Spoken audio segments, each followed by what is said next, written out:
They're dead, Dave. What, Captain Hollister? Everybody's dead, Dave. What, Todd Hunter? What, Selby? Not Jen. He's dead, Dave. Everybody is dead. Everybody is dead, Dave.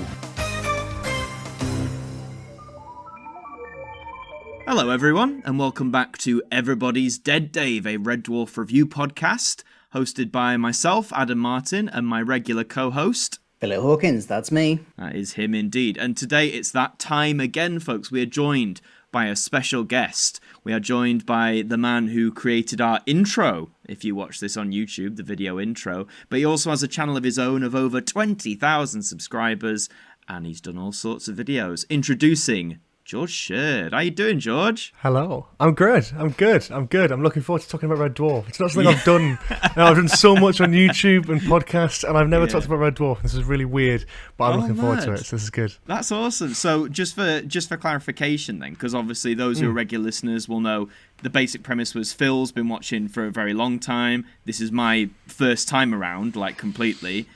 What's your Red Dwarf history experience then? So I, it's one of my dad's favourite shows, as was sort of Doctor Who, and it's sort of a similar kind of thing to that. I got into Red Dwarf before, I think Dave bought the rights to it before series 10, 11, 12, and The Promised Land. So I sort of watched the original series and got to watch the newer ones when they came out on TV live. So around that time, my dad had the classic DVD collection where it's all... lovely and displayed very nicely. We binged our way through those, and I absolutely loved it. And since then, I've just been a huge fan of it. Got to go to one of the dimension jumps a couple of years ago as well, which was really cool. Nice. And just a big fan of it ever since I started watching it. Really, it's just my kind of thing. Yeah, that's mad. So big fan, and yet you've never had chance to speak. Never really talked about it. Yeah, on your many years on YouTube. Yeah. At one point, Adam, we're going to have to go to Dimension Jump. Oh, we should. I got very lucky with my one because I think it was the anniversary one, 2018 or something, and they kept loads of stuff secret, and it was the first time ever that they had like all of the cast there. Like every single cast member, like main cast member from all of the years, and it was amazing, like a huge surprise. Cause I think Danny John Jules was on Strictly at the time as well, so he'd like driven up from like London for the day to be there, sign some stuff, and then go back down to do Strictly again. Just chaotic, but very exciting experience. Yeah. Phil, you're right. We're going to have to go to one of these. This will be good, because you sit somewhere in the middle then, perspective-wise, I guess, because obviously Phil's watched since the 90s. I'm watching now, and you said you started watching maybe just over 10 years ago, so... Yeah, it must have been about that, I think... Yeah. About there. I think we just sort of... I just sort of binged through them with my dad, and I loved it, and then, hearing... I think he knew those talks about a new series being made, so it was like, well, I'll get him into this now so we can watch that together. Perfect timing. Well, we won't waste any more time. We'll get into it. So this time, folks, we're on Series 5. Series 5 already. Episode 1, which is called Holoship. This went out in the February of 1992 originally, so nearly 30 years ago. And the synopsis is Rimmer is abducted by holograms of superior intelligence and taken to a space vessel, which is itself holographic. There, Rimmer has a physical presence, and... the people there have very interesting health requirements, although emotional attachment is considered bad manners. And we'll get into it as we go. So this is a brand new season, so as always, there's a brand new in the credits, sort of the clips of what's going to happen this season. And as we've seen with Series 3 and 4, some interesting little bits and pieces. You, in the past, George, with Series 4, the title of each episode sort of scrolled past the screen in this really garish, horrible, I say that's my opinion, really horrible scroll.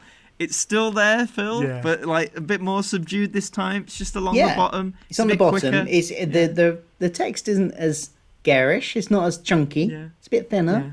It's a finicky point, but that's just me. And we got the guys in Starbug, and this opening scene is just a bit of banter flying around, but things are a bit different. Rimmer's got a brand new H on his head. He's also got a red outfit. I much prefer the green outfit, I've got to say. What are we thinking? Are we fans of the red outfit or the green outfit? I prefer the green, but I do like the red.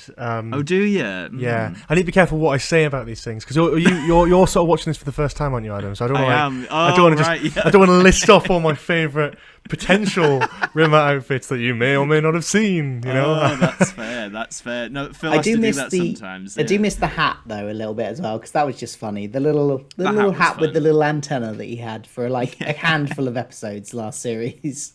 Yeah, and then they scrapped it. They scrapped it. But yeah, it seems like I don't know about you guys, but I mean, I noted when we got to series 3, obviously they had a massive injection of their budget, you know, with the sets and all that sort of stuff. You know, like the sets were a lot more expansive. It was a lot more colourful.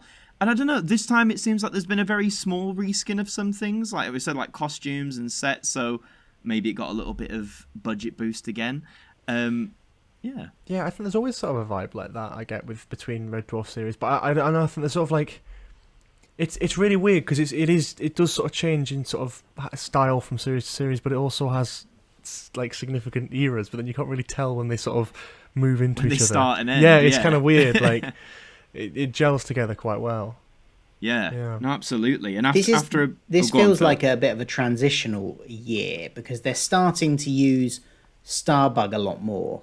And I think most of the episodes involve Starbug in some way this year, whereas previously it'd been only used a couple of times. And I don't want to spoil too much for you, Adam, but next year Starbug will become very prominent in the series for a particular reason. But it's. I think I've heard rumblings about it. I don't know the exact reason, but I've come across rumblings of that. But we'll get there when we get there eventually.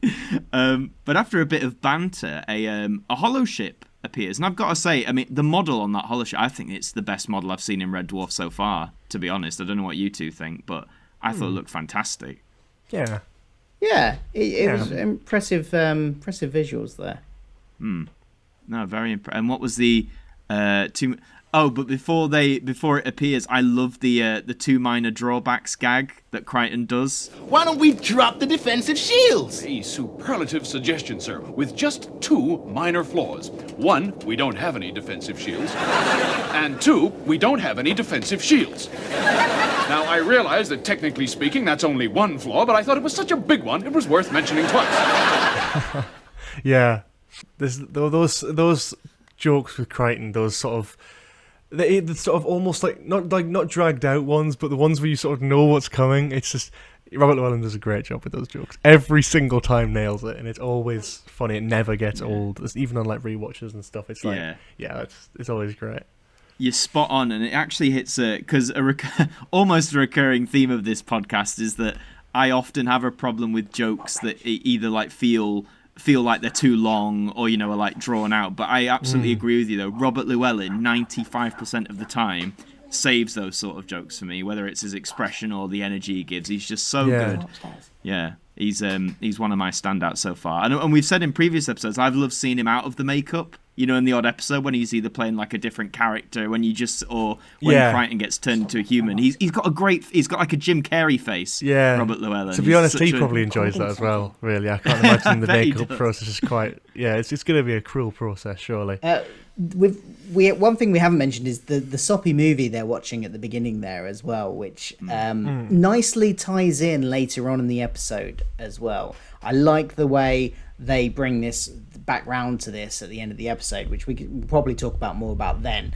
But just this scene, we sort of start when this soppy movie going on, and Lister is bawling his eyes out at it, and Rimmer is the one that's kind of rolling his eyes, going, "Oh, this is rubbish, soppy." I can't remember what he actually says, but he says something along the lines of, "It's the worst pile of blubbery." I think. Worst pile of blubbery schoolgirl muck, I think it is. Yeah. And yeah, what do you think about their two different reactions to this? Because Lister and Rimmer, it's almost way before the term sort of came around, but Rimmer is kind of exemplifying this sort of toxic masculinity attitude towards this in a way. It kind of like, that's girly rubbish. Why are you crying about it type thing. Yeah. No, I mean, I think, in hindsight it works, because Lister has always sort of been that character who, I guess is meant to represent, even though it's a comedy, but like is meant to represent like the everyman, like the everyday person who has hobbies and interests, has flaws, and also it can express his feelings like that. Like he doesn't really care that he's just reacting to it. So yeah, I think you're right about that whole analogy. I think it's an interesting one. I like that. I think just on a note of the whole film thing, and I know again we'll talk more about that towards the end, especially how that ties into the story. But let's go on a bit of a whim already and go, this really isn't one of my favourite episodes, like by far. And wow. I think personally, I don't know what it is, but I think there's certain elements and certain scenes in this that just don't do anything for me, and that opening was one of them where I'm just sort of like, okay, it's good, but it's not quite like packing the punches that like good Red Dwarf can do. And this episode has some great scenes in it. And I know we'll talk about said great scenes when we get to them, because there's some really good ones in here. But it also is let down, I feel, by some quite like, not the funniest of like jokes or moments and stuff that does drag out, but not in a satisfying way like other jokes have done in the past, where it just kind of lingers and you just sort of wait to see what relevance this has. It's more of a story one than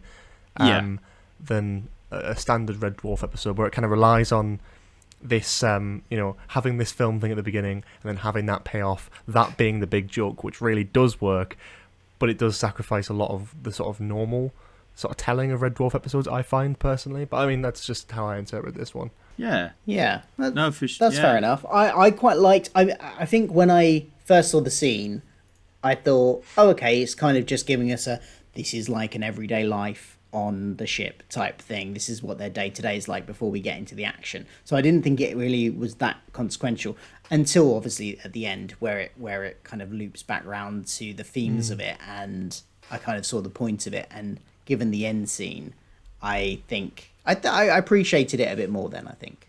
Yeah, no, definitely. Yeah, longer payoff. But when the Holoship appears, we have someone who boards Starbug via teleport, who's actually played by Don Warrington. I was like, hello, where did you pop up? I mean, I love Don Warrington. I mean, for anyone listening who's a Doctor Who fan, you might know him as the President in the Parallel World in Rise of the Cybermen. For Big Finish listeners, he played Rassilon at one point, and he's great at that. I don't know about you guys, I think he's a great actor. Yeah. I love Don Warrington. So yeah, he's a great actor, and he's brilliant in this. He's just got that kind of like smug arrogance that he plays really well, and I've seen him play that kind of attitude in other roles as well. He just does it so well, and this kind of like elitism that the whole Holoship crew is apparently has, and he just exemplifies that perfectly. Yeah. It's a great scene. It's one of the best scenes of the episode. I think again the back and forth between him and Lister is so like enjoyable, and one of my favorite Lister scenes I think of the whole show. I mean it's standout. There's lots of really good ones, but that particular scene for me is just, it's so funny and it's so well written. And the sort of back and forth, it's great. Absolutely, and as like you say, they do make it fresh and interesting. So I feel those sort of jokes, where they're essentially going back and forth.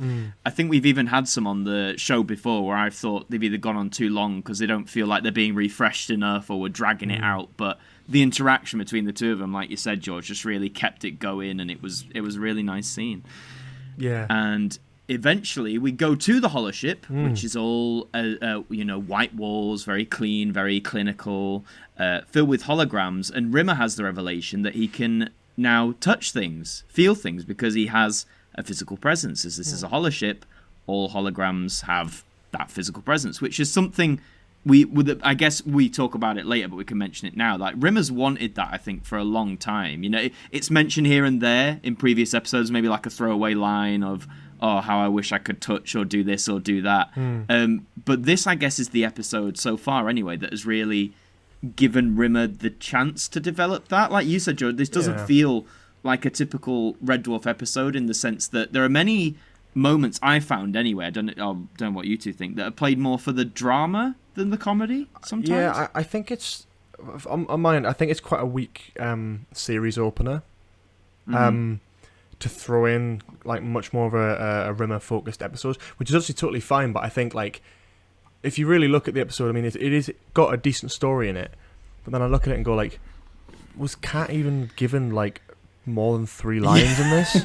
Well, was like that what did you know? Like there's so many things where I'm just like, there's so many like jokes that could have been done, or like there's so many ideas that could have been played around with, but bar a few like one-liners, there's like it's very Rimmer focused, which is fine. Yeah. But even the Rimmer focused stuff, it's not as like snappy. It's just kind of like a story, which is fine. Yeah. Because obviously the payoff at the end of the episode, relating back to that sort of cheesy kind of old-fashioned love story film, that is a really good payoff, and that is really funny. But it goes back to that thing that I was saying before about I feel that this episode, in a sort of weird way compared to other Red Dwarf episodes, kind of sacrifices the kind of snappy, frequent kind of humour for a longer story to have a sort of bigger payoff of a joke at the end.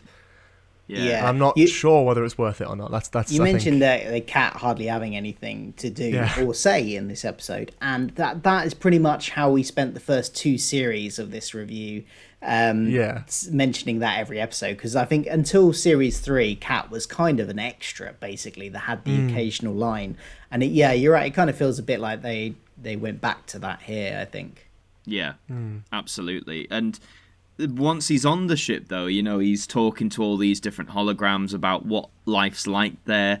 And he's enthralled to know, in what is one of the most recurring themes, is that they have to have sex twice daily. It's a health requirement. You know, you got to do it. I like it when she says, "Oh, what do you do when you want to have sex?" And he's like, "Go for a run, watch gardening videos."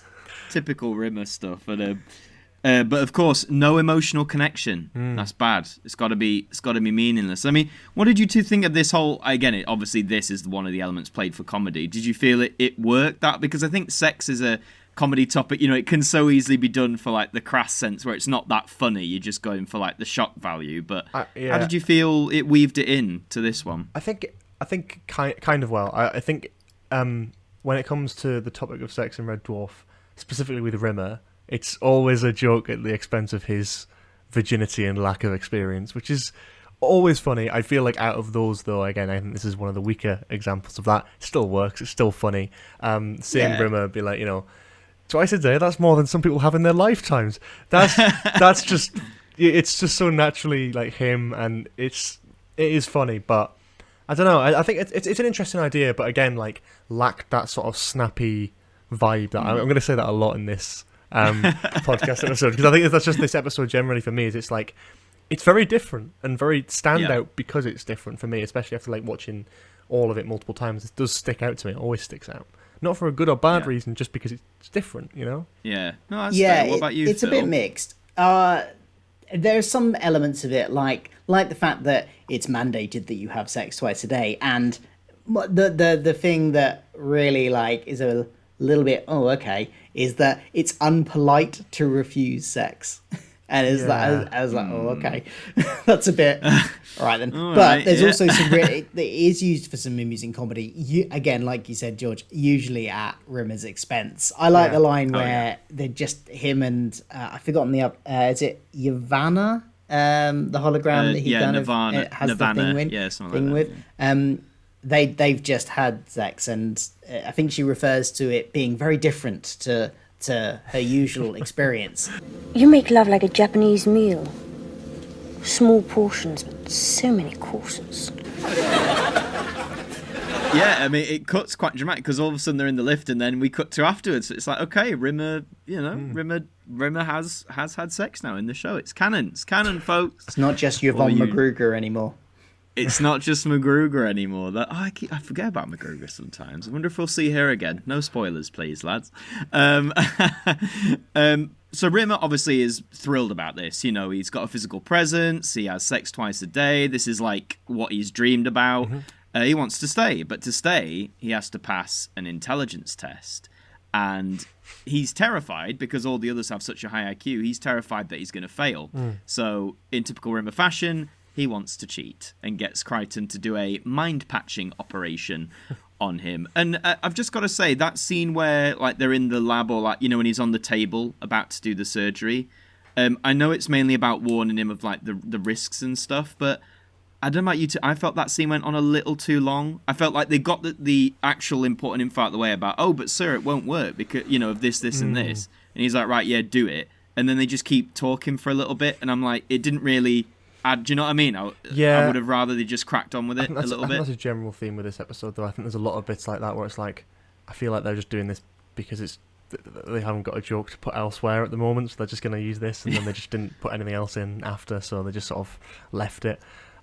Which is fine. I think it works, but again, as you say, I think it does linger a bit longer than, you know, would be ideal. Again, with Red Dwarf, it sets a precedent to be, again, quite snappy, and every scene has a purpose to be there. Every scene has like a significant few jokes in it, sometimes almost every line. So when you have an episode like this, which has scenes that kind of just linger and are, again, like more informational and more exposition than jokes, it's different. Yeah, no, for sure. What about you, Phil? I don't remember thinking that it went on too long. But maybe it could have been trimmed a bit. Yeah, no, that's fair. I do like the fact that they are, like, again, bringing in from a plot element the fact that they've got all of these discs of these personalities of the deceased crew members. I can't remember how long that carries on being used as a plot device, because, you know, occasionally we've had it in the past where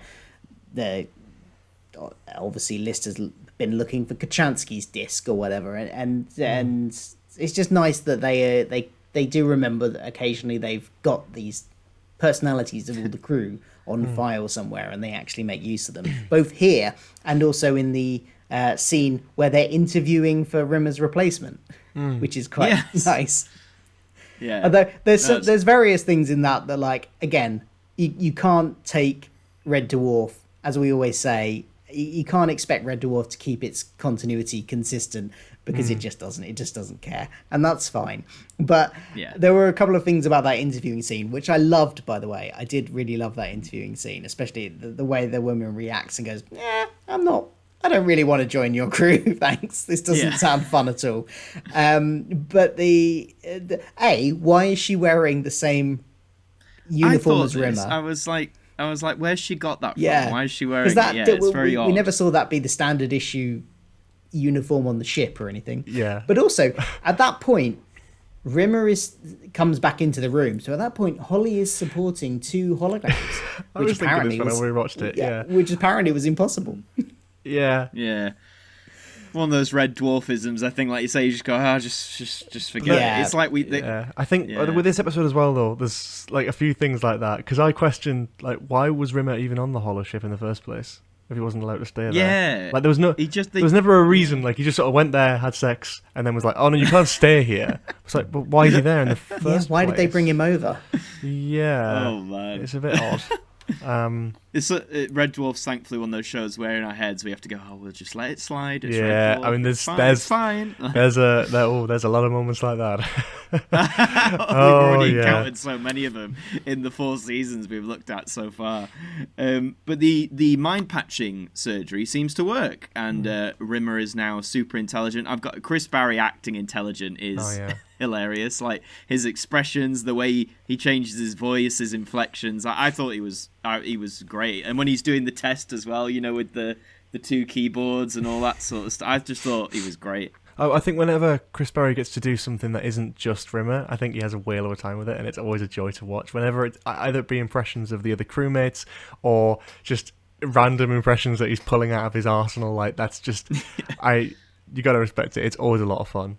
Yeah, he is such a great actor for pulling completely different types of characters out with his voice specifically, but even his just mannerisms and stuff. We recently watched Dimension Jump, which is the first appearance of Ace Rimmer, and it was just so interesting seeing him play this suave, popular and confident guy that you're not used to seeing him play, because usually he ends up playing, you know, even in other stuff as well, like British Empire and stuff, he ends up playing the same type of characters. So it's good to show that he can play all these sort of different characters. He's a great impressionist as well when he does the other members of the crew on occasion as well. Yeah, for sure. But sadly, this intelligent rendition doesn't last for long, because partway through the test, it crashes out on him, and Rimmer is back to normal, which is something Crichton did warn him about. But he doesn't even go back and attempt it, does it? He just gives up there and then. He's like, I'm gonna go hand myself in or whatever. And we get this scene in the lift with Nirvana, and one of the earlier jokes, I can't remember the exact wording. I think she's saying, "What are you doing now?" And he basically makes a "I'm going to go kill myself" joke. And I know, like, I think I mentioned this with you before, Philip, in the one or two times jokes like that have come up. For me personally, I don't really take to those sort of jokes. I know it's, for comedy and it's not played for serious or whatever, but I don't really take to those sort of jokes. But what did you guys think? Just like, because everyone's different in that sense, I guess, Yeah, I think the intended effect was kind of achieved, but yeah, I get what you mean. I think as well, like, especially nowadays, you don't see too many jokes like that knocking around on TV frequently, so it is quite, and I get that with a lot of this sort of thing. But yeah, I think it's, it did the trick. It wasn't my least favorite joke of the episode, but again, far from my personal favorite either. No, for sure. Yeah, I think I've said before that I'm not completely against it as a topic being used for humour. I think it has been done well. Sometimes it verges a bit more towards the line, or sometimes slightly over the line, but sometimes it's okay. I mean, like, there was the joke about the Samaritans one episode, him joining the Samaritans, and the guy that had only rung up accidentally for the cricket scores also. Which I think, was that one of the ones you had a problem with, I think? I think it was. Whereas that, I didn't mind that one so much. I thought it kind of worked in the moment. And I don't know, this one I don't really have any strong feelings of either way, I don't think. It was kind of like, it kind of went over my head in terms of I didn't get the joke, but just kind of like, I didn't really clock it that much. No, for sure. I did like that scene in the lift, though, like the rest of it. I don't know about you two. Like, obviously there was some laughs in there, but it was also, again, this idea of playing more for the, like you said, George, like the story idea of it, rather than it just being a scene with jokes with no like context or plot pushing or whatever. So, did you guys like that focus, or are we like, nah, this doesn't work or whatever? Yeah, again, it didn't really work for me. I think what it tries to do from the very beginning is it tries to do the story, which is exactly like the film that they're watching at the beginning, and the big joke is that it sets up Rimmer to do exactly what you've seen in the film, and then it has that moment, which to me is a great payoff for a very well done joke. Seeing Rimmer deliver that line and then just stand there and kind of like wince is like perfect. It's so funny. But that being said, I think the actual what you lose from a normal Red Dwarf episode to tell that sort of story, I feel it's too much. In 25 minutes, half an hour of an episode, you kind of, if you're sacrificing that much for the story for one joke payoff, I feel like it's a little bit much. I would have just rather have different jokes in there throughout. I feel like, for example, like jokes like the whole sex twice a day thing was just sort of thrown in there so they could have it. When you look at like the actual episode, it's probably one of the weaker ones in terms of writing, like by far for me. Again, maybe I've just got a grudge against this episode, but I think when I look at it, and especially the way that, like, I do love that joke, don't get me wrong, I think it is great because it has so much build-up and a great payoff. But I just think they sacrificed a little bit too much, and it feels like the entire plot has to revolve around that. Instead of having good joke ideas that just work well, it's like sort of, can we somehow get a joke out of this? The Lister and the guy from the Holoship scene on Starbug, that's probably my favourite scene in the episode, because it feels like proper Red Dwarf, where it's sort of just, it is snappy, it's got a point, it sort of feels like it was written separately and then put in, opposed to trying to work around the story that they're trying to do for this one joke. So I do like this episode, but I feel that again, with that payoff, it's worth it, but I wish we'd gotten, something slightly different, maybe a few more snappier jokes. But yeah, that's just me. No, absolutely. I mean, in regards to, because after that list scene, we get the whole thing of, Rimmer is leaving the Red Dwarf crew, and I actually quite like that moment, where he sort of speaks to all of them, saying he's going, and how they may not have been his favourite people, but he just, he thanks them for being there, essentially. That line, though, I don't know if it's just deja vu, but I could have sworn he said the line, because he says the line that over the years I have come to regard you as people I met. Have we not heard? Has he not said that before, or am I just? Remembering? He might have done. Remembering watching this episode before, like years ago. I can't remember because that when he said that, I was like, this sounds very familiar. Like it feels like recently. I think it's just this episode. I don't think it's used again. Yeah. Might be my memory playing tricks on me. If I'm gonna get my anorak on for a second, it was used. It was used in the universe challenge thing they did for the Red Dwarf anniversary, and it was one of the questions in that they made a big point of. There you go. But that's the only other thing I can think of. It's a great line, though. It's a great line. It is a good line. Very good line. Rimmer. But one thing I want to highlight here as well is Lister's little line that they threw in just before Rimmer goes away, where he just says "See you later, Smegger." There's a little bit of there's a little bit of friendship there, and I think that shows development. Whenever we get a moment like that between Lister and Rimmer, you really feel like it's they are actually friends deep down, but they'll never admit it. Yeah, it's that begrudging friendship, isn't it? And I think over the past 4 series, we've seen moments of that as well. Whether they've been on in the early seasons, what we call the space deck outside, they had the little heart to hearts and. When they need to, but you're right. It was just a nice, and obviously it's a simple line. He's just saying "see you later," but the way Craig Charles performs it and the way it's done, it's handled really well. There's a little bit of sadness there that he's going. He doesn't want to ever. He would never admit it. He wouldn't be seen ever admitting any sort of admiration or respect or love for Rimmer. But you kind of feel there's a little bit there where he's a little bit disappointed that he's leaving so abruptly. Absolutely, which I quite like. Yeah. And dear listener, if you thought Rimmer was actually going, you'd be incorrect because he's on the ship for about 2 minutes and then he's like, you know what? I'm not going to stay on the ship. And I know, we've said, obviously the last line and that end scene is just parodying the movie, which, as you said, George, Rimmer does react to. And it is a great reaction. He's like, oh my God, I can't believe I've just said that. But I don't know, like you said, the fact it's this one joke that the whole thing is coming full circle to, it's they make this huge emphasis of, Rimmer basically has everything he wants on this ship. He's got a physical form, it's all orderly, he can have sex multiple times a day. So it just outside, take away the fact we're repeating the end of the film for the final scene, that's why he decides to leave. It just feels like a very, I don't know, I guess a bit of a hollow ending in that respect. I'm not sure. I don't see it that way. I quite like it. I can't remember if we've actually mentioned, since I'm sure everybody listening has seen the episode, but the reason why he finds out that his competition, who he hadn't seen up until this point, the person that's going to be deleted, if he takes their place, is the woman that he has gotten involved with, and she deliberately threw the competition so that he would win. And knowing it's because she's going to be deleted, effectively executed. That's why he then leaves and goes, no, I'm going to resign. She can have her job back. And I quite like that. It does show some, a little bit of growth in his character.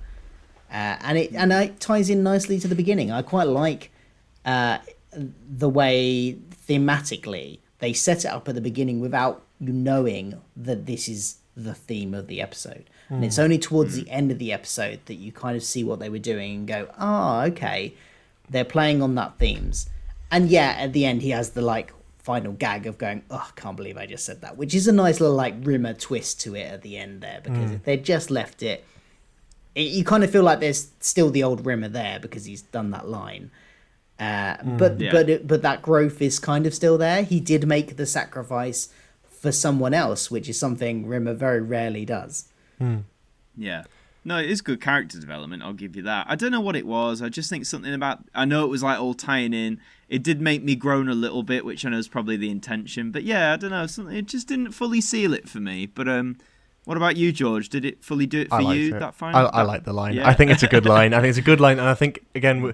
It's not trying to be subtle or clever. The show knows that. It plays the oldie time kind of old-fashioned romance music in the background of that scene anyway.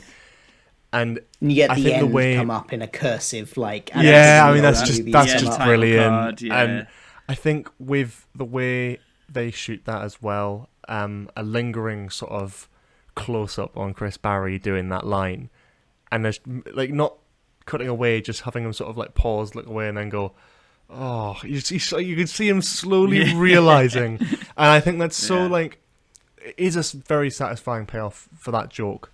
My problem is I think it put too much into that, and when Red Dwarf tries to go too heavy with referencing something or straying away from the general formula, it can either really work for a nice one-off, or it can sort of just be fine and a little bit forgettable.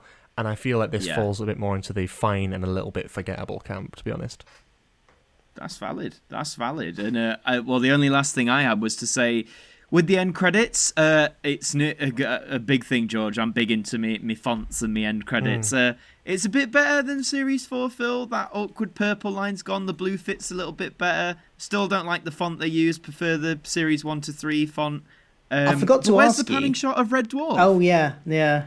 It's just a black space background. You don't get that lovely panning shot of the ship in the end credits. So that, disappointing. I forgot to ask you Very about the opening credits. They've introduced, this is the series and where they introduced the bars at the top and the bottom, the red bars. Yeah, I don't know why they did that. I mean, I know it's in 4:3, but why constrict your picture even more with essentially nothing?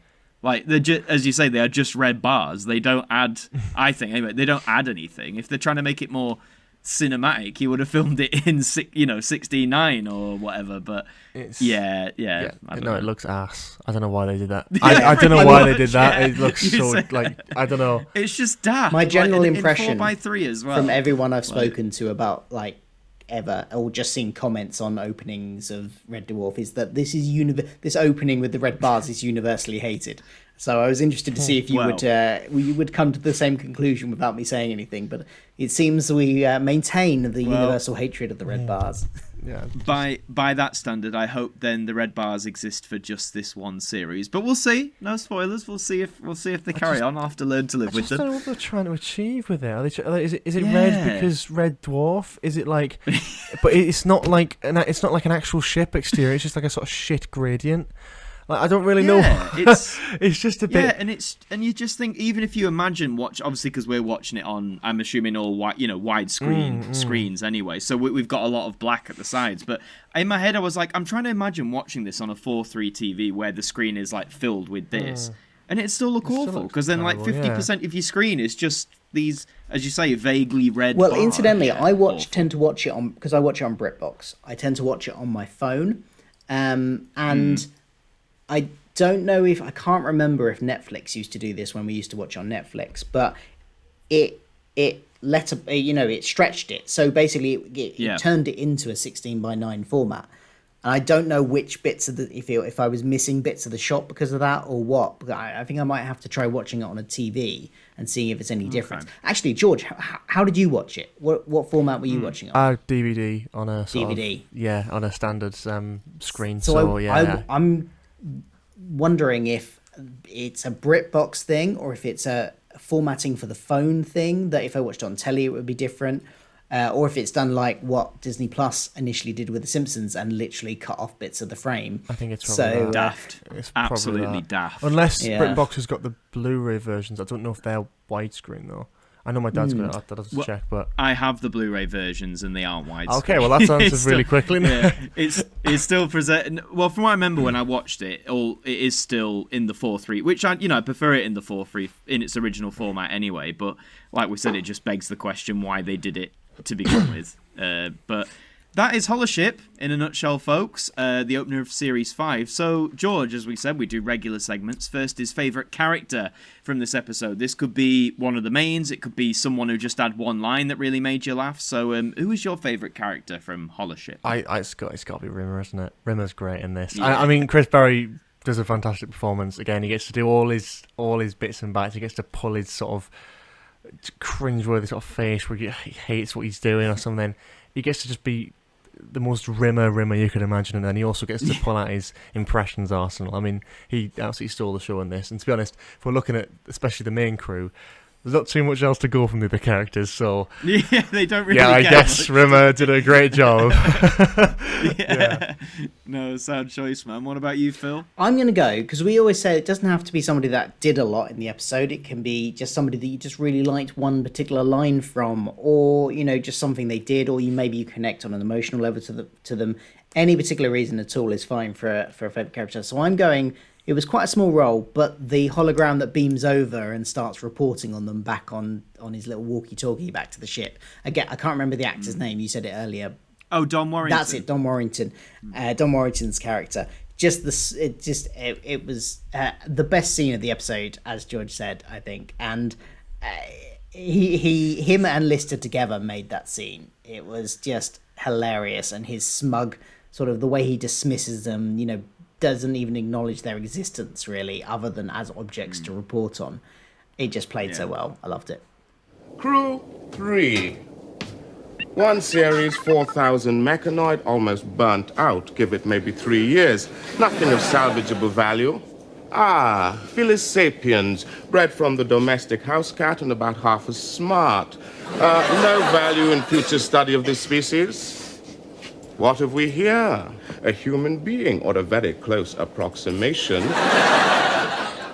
Chronological age, mid-20s. Physical age, 47. Grossly overweight, unnecessarily ugly. Otherwise would recommend it for the museum. Apart from that, of no value or interest. Great, good choices, good choices. It was a contender between both of yours, Rimmer and Don Warrington, and as much as I love him, I love you, Don Warrington, but I'm going to give it to Rimmer.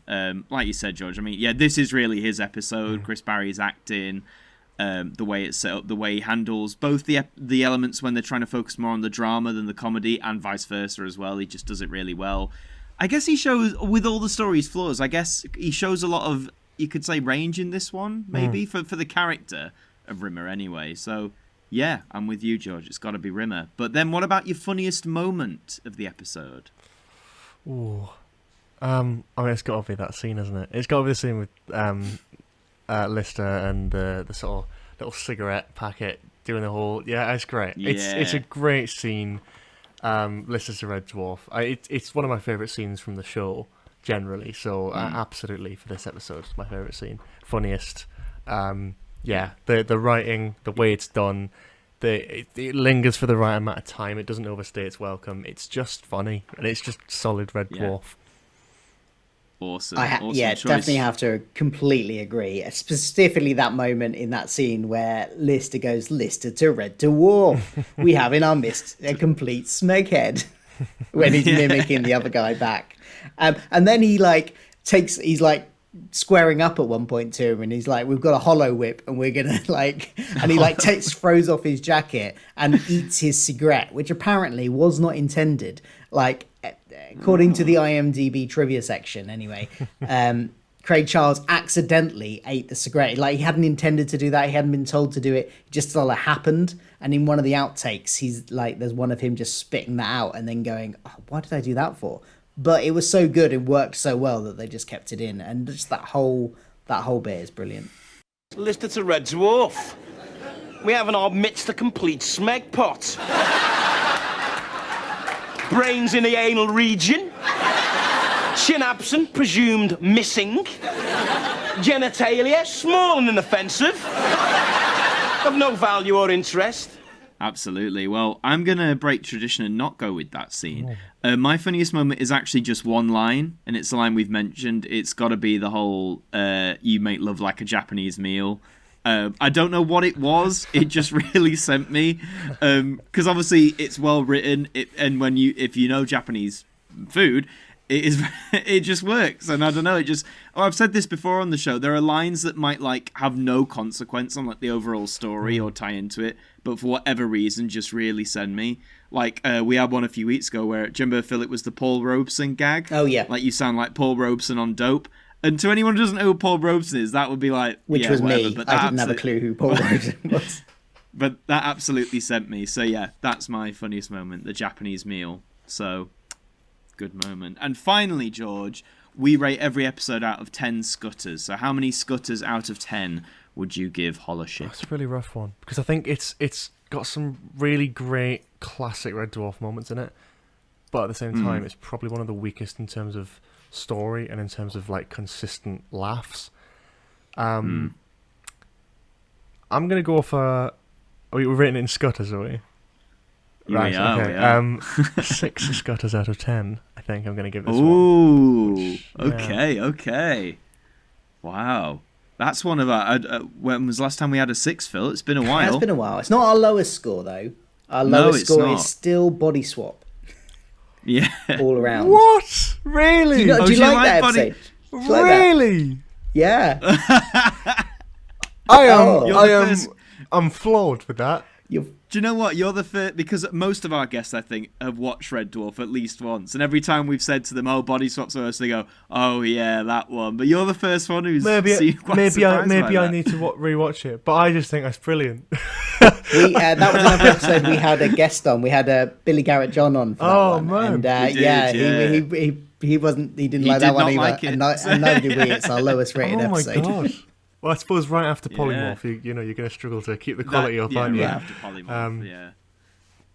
But yeah, okay, hey, that's fine. 6 out of 10. Well, that's Phil. What about you? Are you hovering around there as well? No, I'm giving it a lot higher. In fact, I have gone for 8.5 out of 10. I actually really liked this episode, and it's not perfect. There are some moments where maybe it could have cut some of the fat out a bit, but yeah, overall, I liked the way they sort of set up this theme at the beginning and paid it off at the end. I liked a lot of the jokes on the Holoship, and that scene, just the scene we've mentioned already with Don Warrington and Lister. That was brilliant. Yeah, there's a lot I like about this episode. So yeah, it's high for me. That's fair. I'm going to give it an 8. I deliberated between a 7 and an 8, but I will give it an 8 because looking back, there were a lot of moments that made me laugh a lot. I really liked a lot of the Holoship scenes as well. Not all of it worked, but a lot of it did for me. And even though I said the last little bit didn't 100% work for me, I did like the gist of it and what they were doing. And yeah, I thought it was a decent start, Series 5. I know you said, George, maybe you didn't feel it was like the best series opener, but yeah, I don't know. I had a lot of fun with this one. So yeah, it's an 8 from me. Oh, but yeah, I'm the depressing one this time. Well, folks, that's Holoship, and that's another episode of Everybody's Dead Dave. George, mate, thank you so much for joining us. Before you go, feel free if you want to do any shout-outs of your social media or any or your work, anything like that. Yeah, I'm at GB Sheard on both Twitter and Instagram. I've got a podcast of my own called Spill Your Beans, which is also on Spotify and all that sort of stuff. And which you can find episodes with both Adam and myself. Yeah, of course, yes. Sorry, yeah. Cheeky mention. Yeah, go and check those out. Familiar ground for your audience. Go easy listen. Go and do it. Easy listen. But yeah, I've got like a YouTube, George Sheard, and I do stuff on Twitch as well every now and then. But yeah, that's that. Awesome. Thank you. Phil, where can the people of the internet find you? Oh, well, you might be watching this on or listening to this through my YouTube channel already, but if you're not, it's just Philip Hawkins. Talk about all sorts of geeky pop culture. Things like Doctor Who, predominantly. About 50% of my content is Doctor Who, but also things like the MCU and Star Trek and anything that pops up that I kind of feel like, hey, I want to talk about that, and it's pop culture related. So find me there, or you can find me on Twitter, IUDEX_Phil. Awesome. And we also have a Twitter account for the podcast. Everybody's Dead Dave was too long for the Twitter character limit. Thanks, Twitter. So it's All Dead Dave Pod. Type that in. You'll find us. Give us a follow for updates on the show. If you want to check out my work, just add a Martyn with a Y, not an I, on YouTube. I should pop up. Like Phil, I make videos on Doctor Who as well as different pop culture things I'm interested in. And Adam Martyn AMTV on Twitter if you want to follow me there. But once again, George, mate, thank you so much. It's been great having you. Thank you for having me, man. Yeah, and to all you listening, we'll catch you next time. Goodbye. Bye.